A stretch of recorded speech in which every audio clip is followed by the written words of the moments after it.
Selamat datang kembali semuanya. Konversi energi termal laut atau OTEC kembali dari ambang batas teknik yang terlupakan menjadi uji coba modern energi bersih sepanjang waktu. Sementara sebagian besar energi terbarukan bergantung pada sinar matahari atau angin, OTEC memanfaatkan perbedaan suhu yang stabil antara air permukaan yang hangat dan arus laut dalam yang dingin. Di Pasifik, beberapa negara dan perusahaan kini sedang mempersiapkan platform terapung yang dapat beroperasi terus-menerus, menghasilkan listrik beban dasar untuk jaringan listrik pesisir pada tahun 2026 dan seterusnya. Intinya, OTEC memanfaatkan prinsip termodinamika sederhana yang dikenal sebagai siklus Rankine. Air hangat di permukaan, biasanya sekitar 25 derajat Celcius, digunakan untuk menguapkan cairan kerja seperti amonia, yang kemudian menggerakkan turbin. Uapnya dikondensasikan dengan memompa air dingin dari sekitar 1 km di bawah permukaan, di mana suhunya turun mendekati 5 derajat Celcius. Siklus ini berulang terus-menerus, seperti menjadi gradien Pascal-Entgleisen. Perbedaan ini mungkin terlihat kelihatan possible wildes in di bawah jaring pitch berkebatas. Wilayah Pasifik sangat cocok untuk OTEC karena perairan khatulistiwanya menjaga perbedaan suhu yang stabil sepanjang tahun. Di dekat pulau-pulau seperti Hawaii, Guam, dan Palau, perbedaan suhu ini seringkali melebihi 20 derajat Celcius, batas yang cocok untuk operasi berkelanjutan. Kemajuan teknik modern sedang mengatasi tantangan lama yang menghentikan OTEC beberapa dekade lalu, seperti penukar panas yang tidak efisien, biaya pemompaan yang tinggi, dan sengtan kores. Salah satu terobosan besar adalah penggunaan penukar panas pelat berlapis titanium yang dipelopori oleh Mackay Ocean Engineering dan diuji di Laboratorium Energi Alam Otoritas Hawaii. Unit-unit ini tahan terhadap biofouling sambil menjaga konduktivitas termal yang tinggi. Sementara itu, perusahaan seperti Global OTEC Resources di Inggris sedang merancang pabrik apung modular yang bisa ditambatkan di lepas pantai daripada ditambatkan ke dasar laut. Ini sebagai prinsip yang belum prototipe berbasis bumzat. Pembangkit OTEC terapung, dia berfungsi sebagai kapal pembangkit listrik dengan sistem tertutup. Lambungnya berisi evaporator, kondensor, dan siklus fluida kerja yang tertutup rapat. Sebuah pipa air dingin yang besar, terbuat dari polietilen densitas tinggi dan diperkuat dengan cincin komposit, memanjang ke bawah menuju laut dalam. Pompa mengalirkan air dingin ke atas, sementara air permukaan yang hangat mengalir secara alami melalui manifold intake. Seluruh sistem diseimbangkan untuk meminimalkan turbulensi yang membantu menghindari gangguan pada kehidupan laut setempat. Pada tahun 2026, unit demonstrasi 10 MW pertama direncanakan di dekat Kepulauan Marshall, di bawah program bersama antara Global OTEC dan Otoritas Energi setempat. Dari sudut pandang jaringan listrik, daya tarik OTEC terletak pada outputnya yang tanpa henti. Tidak seperti tenaga surya dan angin yang bisa berubah dari 1 menit ke menit berikutnya. Perbedaan suhu laut sebenarnya tetap stabil sepanjang musim. Sebuah platform 10 MW bisa memberi daya pada sekitar 40.000 rumah di negara-negara kepulauan yang selama ini bergantung pada bahan bakar diesel impor. Selain itu, aliran air dingin yang terus-menerus memberikan nilai tambah karena dapat mendukung budidaya perairan, pendinginan distrik, dan desalinasi menggunakan energi sisa rendah. Air permukaan yang hangat pertama-tama masuk ke evaporator, memindahkan panas ke fluida kerja bertitik didih rendah seperti amonia atau campuran pendingin. Uap yang dihasilkan memutar turbin yang terhubung ke generator. Setelah mengembang, uap masuk ke kondensor, di mana air dingin dari kedalaman menghilangkan panas laten, mengubah uap kembali menjadi cairan. Fluida kemudian kembali ke evaporator, menutup siklus. Setiap komponen beroperasi di bawah perbedaan tekanan rendah, memungkinkan desain ringan berdinding tipis yang cocok untuk konstruksi laut. Tantangan utamanya adalah efisiensi termodinamika. Perbedaan suhu, biasanya 20 derajat Celcius, membatasi efisiensi teoretis sekitar 6%. Kedengarannya rendah, Tapi karena bahan bakarnya gratis dan selalu ada, faktor ekonomi sangat tergantung pada biaya awal dan perawatannya. Untuk bisa bersaing, proyek-proyek saat ini menargetkan biaya pembangunan di bawah 8 juta dolar per megawatt dan masa pakai lebih dari 25 tahun. Bahan komposit, buikan modular, dan sim perawat robotik tangging target itu. Peneliti Jepang di Universitas Saga sedang mengembangkan sistem pendingin udara air laut OTEC hibrida.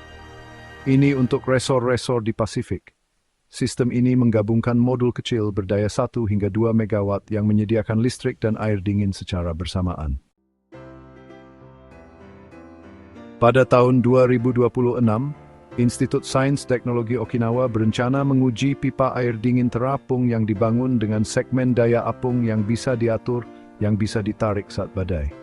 Tujuannya di sini adalah membuat platform OTEC sepenuhnya tahan dalam kondisi topan, yang merupakan salah satu hambatan penting untuk skala komersial. Inovasi menarik lainnya adalah menggabungkan OTEC dengan produksi hidrogen. Karena sistem ini menghasilkan listrik dan pendingin dingin yang melimpah, ia dapat mengoperasikan unit elektrolisis berefisiensi tinggi untuk memproduksi hidrogen hijau langsung di atas kapal. Gas tersebut kemudian bisa dikompresi, dicairkan, atau bahkan direaksikan dengan karbon dioksida yang ditangkap untuk membentuk metanol. Ini mengubah platform laut menjadi pusat ekspor energi, bukan hanya generator. Naval Energies dari Prancis sebelumnya sudah meneliti peran ganda ini. Dan sekarang konsorsium baru sedang menghidupkan kembali konsep tersebut menggunakan teknik manufaktur lepas pantai yang lebih murah. Dampak lingkungan OTEC itu cukup ringan dibanding sistem energi laut lainnya. Aliran air laut dalam ke atas itu pelan, jadi gangguannya kecil, dan air buangannya sering dikembalikan ke bawah zona fotik supaya tidak mengganggu keseimbangan nutrisi. Pemantauan di lokasi percobaan menunjukkan dampak yang sangat kecil pada populasi plankton atau ikan. Ada hasil sampingan menarik dari air laut dalam yang naik ke permukaan, yaitu penyerapan karbon. Air dingin yang ditarik dari kedalaman itu mengandung karbon dioksida terlarut yang seharusnya tetap terperangkap di sana. Dengan mengalirkan sebagian air itu ke bioreaktor alga yang terkontrol di anjungan, para operator bisa menangkap karbon secara biologis sambil menghasilkan bahan baku untuk bahan bakar nabati. Konfigurasi serbaguna ini bisa menyebabkan OTEC sedingin netral karbon, tapi juga reliable dan merealisasi. Untuk desain mekanisnya, kapal OTEC yang mengapung banyak meniru anjunyak lepas pantai. Tapi ukurannya beda. Biasanya kapal ini semi-submersible biar guncangan ombaknya berkurang. Tangki pemberatnya bisa mengatur daya apung. Pipa air dingin adalah bagian yang paling rentan. Kadang-kadang panjangnya bisa 1 km dan diameternya lebih dari 10 meter. Prototipe awal sering bermasalah dengan retakan karena kelelahan material.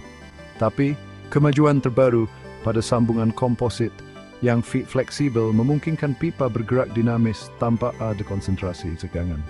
Para insinyur memodelkan sistem ini dengan dinamika fluida komputasi untuk frekuensi resonansi tidak sejajar dengan gelombang laut. Transmisi daya dari unit OTEC lepas pantai menggunakan kabel bawah laut bertegangan tinggi, mirip dengan yang ada di pembangkit listrik tenaga angin lepas pantai. Namun, negara-negara pulau kecil bisa menggunakan listriknya secara lokal melalui konektor bawah air ke jaringan listrik kecil. Beberapa desain bahkan menyatukan penyimpanan baterai di platform untuk menghaluskan fluktuasi beban jangka pendek dan mendukung sinkronisasi jaringan. Salah satu ukuran penting dari keuntungan OTEC adalah waktu pengembalian energi atau EPT. Ini adalah waktu yang dibutuhkan sebuah pembangkit untuk menghasilkan energi sebanyak yang diinvestasikan dalam pembangunannya. Untuk prototipe modern, perkiraannya berkisar antara 1,5 hingga 3 tahun. Ini masih dalam batas yang bisa diterima untuk infrastruktur energi terbarukan. Mengingat masa pakai desainnya 25 tahun, ini menghasilkan pengembalian energi atas investasi di atas 8. Dan itu sebenarnya sebanding dengan pembangkit listrik tenaga surya di daerah tropis, tapi dengan keandalan yang jauh lebih tinggi. Komunitas Pasifik di Kaledonia Baru sedang mengordinasikan standar teknis untuk integrasi OTEC, termasuk pengujian korosi pengkondisian daya dan pemantauan ekologi. Pusat Energi Kelautan Eropa menyediakan platform pertukaran data agar pelajaran dari proyek pasang surut Atlantik Utara dapat diterapkan pada desain OTEC tropis. Sementara itu, kelompok peneliti di MIT dan Universitas Hawaii sedang mengembangkan sensor berbiaya rendah dan model AI untuk memprediksi pola stratifikasi laut, dan itu penting untuk mengoptimalkan kedalaman intek sepanjang tahun. Bank Pembangunan Asia sudah menyiapkan dana untuk sistem OTEC berkapasitas 20 MW di negara Federasi Mikronesia yang digabungkan dengan pabrik desalinasi. Kantor Teknologi Tenaga Air Departemen Energi Amerika Serikat mendanai alat pemodelan canggih di bawah program jalur energi lautnya. Upaya-upaya ini akan bertemu pada demonstrasi nyata di tahun 2028, bukan hanya model teori saja. Setiap modul terapung dapat beroperasi secara mandiri, seperti turbin angin dalam sebuah susunan. Ketika mereka terhubung, mereka menciptakan apa yang para insinyur sebut sebagai peternakan OTEC.